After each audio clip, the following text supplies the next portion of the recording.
It's time for Recipe of the Day.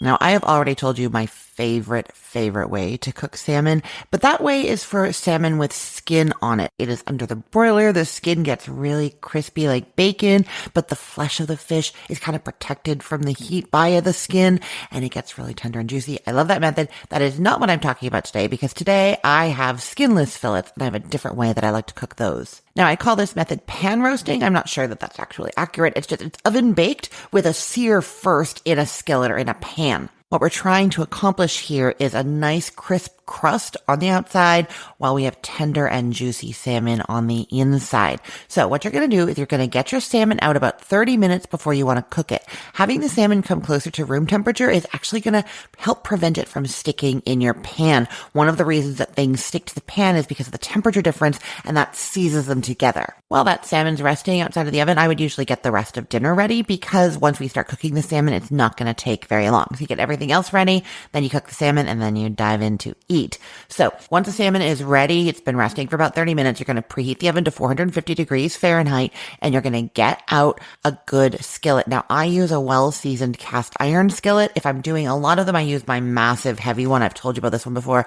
I will put a link in the show notes to it. If you get this skillet, you are going to be so happy with it. I use it all the time. It is a 12-inch Lodge cast iron skillet. I think it's a Lodge brand, and it's actually 12 inches across the bottom inside of the skillet. I literally just paused recording this episode to go and measure it again.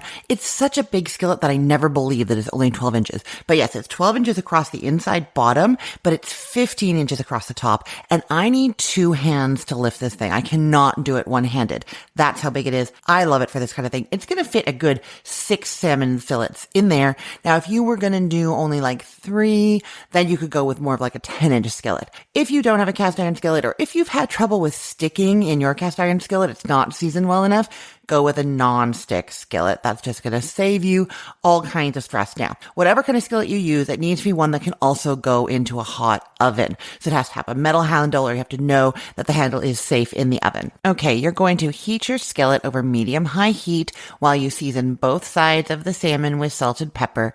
Then measure 1 tablespoon of olive oil into the pan, kind of swirl it around, let it get nice and hot, and then you put your salmon fillets into there on one side and don't touch them. Do not move them for a good 3 to 4 minutes until they're nice and brown on the underside. You could lift up a little bit of one to see if it is browned. One of the things that will have your fish sticking to your pan is if you try to move it before that crust is formed. It kind of forms that crust and then it starts to release from the pan. So you're waiting for that to happen. I will say that if you are doing this with salmon that has the skin on, I know it's not the way that I would recommend because I like that broiler version of cooking salmon, but if you're doing skin on, you would start it with the skin side down. That is going to give that skin a nice chance to crisp up. If you put it on the top first, it's not going to get as crispy. If you are planning to not eat the skin, then you could do it skin side up first, then finish skin side down, and then serve it off of the skin. That would totally work. If you're doing that, it makes me sad though. The crispy salmon skin is my favorite part of salmon. Okay, so you have that salmon on that first side for 3 to 4 minutes till it's nice and brown.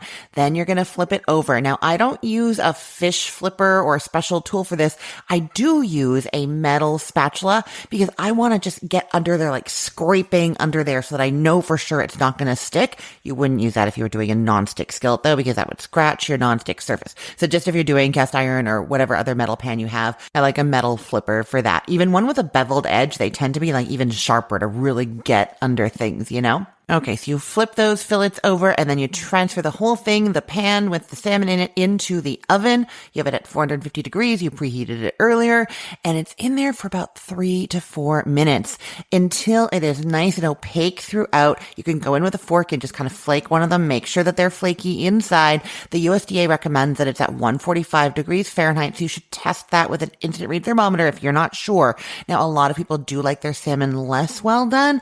That is not what the USDA recommends. But if that is you, then you're cooking it to 120, 125, okay? Now you take that skillet out of the oven. If you are using my big heavy one, you're going to have oven mitts on both of your hands and you're going to lift it out very carefully because it's very hot, and then put it onto a trivet or pot holder, and then immediately transfer the salmon out onto a plate and let it rest for 5 minutes before serving. I will put the link to this recipe in the show notes for this podcast episode, or you can head to cookthestory.com/ROTD and get it there. Everything there is arranged by date, so it's helpful to know that today is July 22nd of 2025.